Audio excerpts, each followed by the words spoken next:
سبق کا نام ہے حسن سلوک۔ حسن سلوک کا مطلب ہے کہ دوسروں کے ساتھ اچھا سلوک کرنا، نیک سلوک کرنا۔ سلوک کا مطلب ہے رویہ، برتاؤ۔ ابھی میں کیسے سلوک کر رہا ہوں آپ کے ساتھ؟ حسن سلوک، یعنی کہ میں آپ کے ساتھ اخلاق سے بات کر رہا ہوں، آپ کا خیال رکھ رہا ہوں، اس کو کہتے ہیں حسن سلوک۔ حسن سلوک کا مطلب ہے اچھا سلوک، نیک سلوک، بھلائی کا کام۔ سلوک کا مطلب ہے دوسروں سے اچھے کام کرنا۔ جی ظفر کے ابا جان ایک دفتر میں بڑے افسر تھے۔ وہ ایک شاندار مکان میں پرسکون زندگی بسر کر رہے تھے۔ ظفر کا اکلوتا بیٹا تھا۔ ظفر ان کا اکلوتا بیٹا تھا، یعنی کہ ظفر کس کا بیٹا تھا؟ اپنے ابا کا اکلوتا۔ اکلوتا کا مطلب یعنی جس کا دوسرا بیٹا نہ ہو، صرف ایک بیٹا ہو۔ جی اسے ہر طرح کا عیش و آرام حاصل تھا۔ عام طور پر ماں باپ کا بیجا لاڈ پیار، بیجا کا مطلب ہے بے ضرورت، بلا وجہ، زیادہ۔ بچوں کی عادتیں بگاڑ دیتا ہے، وہ ضدی اور مغرور بن جاتے ہیں، لیکن ظفر ایسا نہ تھا۔ وہ ہر لحاظ سے ایک اچھا بچہ تھا۔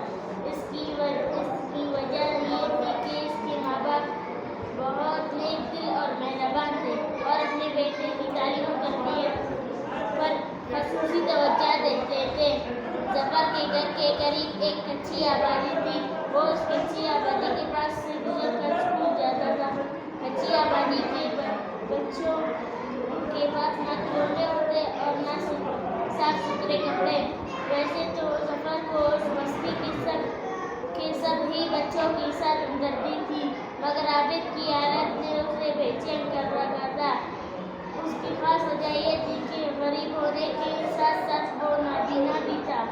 صرف دو برس کی عمر میں ایک مہلک بیماری کی وجہ سے مہلک میں نے آپ کو بتایا، مہلک خطرناک بیماری کی وجہ سے اس کی آنکھوں کی بینائی ختم ہو گئی۔ اب اس کی عمر 11 برس کے قریب تھی اور وہ ٹٹول کر مطلب ہے یعنی کہ یہ جو اس طرح آپ اپنی چھڑی رکھتے ہو یا عصا اس کو کہتے ہیں، اس طرح یعنی کہ کوئی چیز آگے تو نہیں ہے، اس کو کہتے ہیں ٹٹول کر۔ جب اس کے ساتھی کھیل کود میں مصروف ہوتے تو وہ ایک طرف بیٹھا اپنے ہاتھوں کی انگلیاں چٹکاتا رہتا ہے۔ انگلیاں چٹکانا، یہ انگلیوں کے کڑاکے نکالنا، یعنی انگلیوں سے آوازیں نکالنا، اس کو کہتے ہیں انگلیاں چٹکانا۔ ظفر جب بھی اسے دیکھتا تو تھوڑی دیر اس کے پاس رک جاتا اور ہمدردانہ لہجے میں اس کا حال احوال پوچھتا۔ ایک دن ظفر نے اپنی اردو کی کتاب میں سفید چھڑی کے بارے میں پڑھا، جو آنکھوں سے محروم لوگوں کے پاس ہوتی ہے۔ نابینا لوگوں کے ہاتھ میں مضبوط چھڑی کو دیکھ کر دوسرے لوگ سڑک پار کرنے یا راستے طے کرنے میں ان کی مدد کرتے ہیں۔ ظفر کے دل میں یہ خیال آیا کہ کیا ہی اچھا ہو جو ایک سفید چھڑی عابد کو بھی مل جائے۔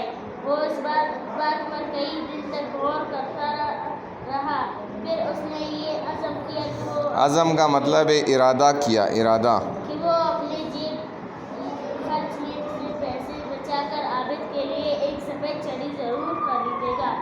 اگلے دن اس کی چچا جان کوئٹہ سے لاہور آئے اور ظفر کی تعلیم میں نمایاں کارکردگی کا حال سن کر 1000 روپے کا نوٹ انعام کے طور پر دیا۔ ظفر انعام پا کر بہت خوش ہوا اور اس نے چاچا جان کا شکریہ ادا کیا۔ ان پیسوں سے اس نے سفید چھڑی خرید کر عابد کو دے دی۔ عابد کو چھڑی دینے کے بعد ظفر کو ایسی خوشی کا احساس ہوا جو اس سے پہلے اسے کبھی نہیں ہوا تھا۔ دوسری طرف ظفر کے ابا جان کا تبادلہ لاہور سے اسلام آباد ہو گیا۔ دوسری طرف عابد بھی چھڑی پا کر بہت خوش تھا۔ یہ تھا اس نے ایک اچھا عمل کیا۔ جب بھی آپ دوسروں کی مدد کرو گے، اپنے پیسے سے کسی کو ضرورت پوری کرو گے، تو آپ دیکھو کہ آپ کی دل کی خوشی آپ کو ملے گی، ایسی خوشی جو کسی کو پیسوں سے نہیں مل سکتی۔ چاہے آپ جو ہے 1000 طریقوں سے خود کو خوش کرنے کی کوشش کرو، آپ کا دل خوش نہیں ہوگا، لیکن نیکی کر کے آپ کا دل خود بخود خوش ہو جائے گا۔